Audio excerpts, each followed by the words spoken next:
یہ انتظامیہ کا سامنا نہیں کر سکتے. انتظامیہ آپ کے سامنے غلط بیانی کرنے کے لیے تیار ہے کہ کیا یہ چھاپے اور نرخ ناموں سے کنٹرول ہوتی ہے پرائس.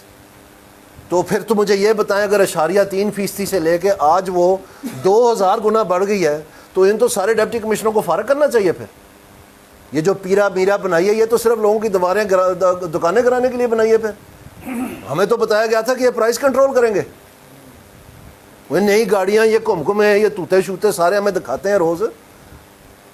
شریف لوگوں کے سارے دواریں کرا دی ہیں انہوں نے, دکانیں کرا دی ہیں ان کے, مطلب وہ لے آتے ہیں چونڈی اور السلام علیکم کہتے ہیں. یہ کیا ہے؟ اس کارکردگی کا کون جواب دے گا؟ تو کیا نیشنل پرائس مانیٹرنگ کمیٹی کو سفارشات دے گی اس کے بارے میں؟ پھر ان کو جھوٹ بولنا پڑے گا. وہ تو خیر مسئلہ ہی نہیں ہے.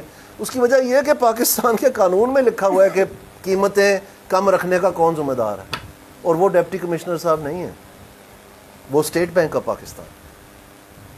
اور اسٹیٹ بینک آف پاکستان کی کارکردگی کس نے جانچنی ہے؟ پارلیمنٹ کو.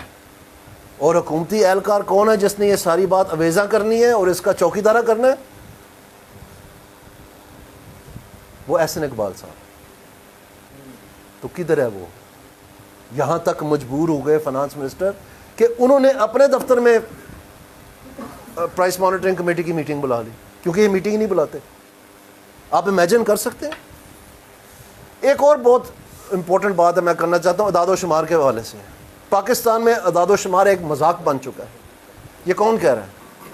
دانیال عزیز نہیں کہہ رہا, یہ پاکستان کے اس وقت کے موجودہ فائنانس منسٹر کہہ رہے ہیں.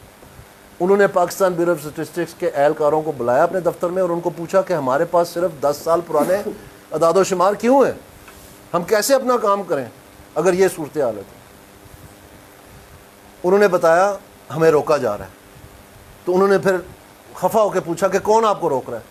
تو ظاہری بات ہے وہ جو ریلوے کا وزیر ہے وہ تو نہیں روک رہا ہوگا, جو ان کا یا ایجوکیشن کا وزیر تو نہیں روک رہا, ان کا متعلقہ روک رہا ہوگا. آپ کے گیس کریں کس کے متحد ہیں وہ پلاننگ کے متحد ہیں, وہ احسن اقبال کے متحد ہیں. ورلڈ بینک نے رپورٹ شائع کی کہ آپ کے اعداد و شمار خراب ہیں, آپ امپلیمنٹیشن نہیں کر رہے ایکٹ کے.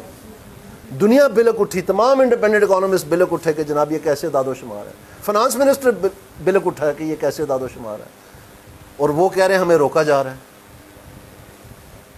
تو سب سے پہلے تو اس کی JIT بننی چاہیے, اس کی انکوائری ہونی چاہیے کہ عوام کے ساتھ عوام کی آنکھوں میں دھول جھونکنے کا کون ذمہ دار ہے.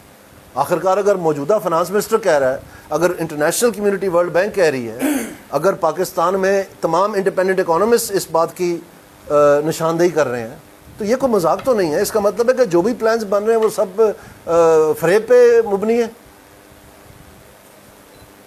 یہ کچھ میں نے آپ سے بات کرنی تھی آج.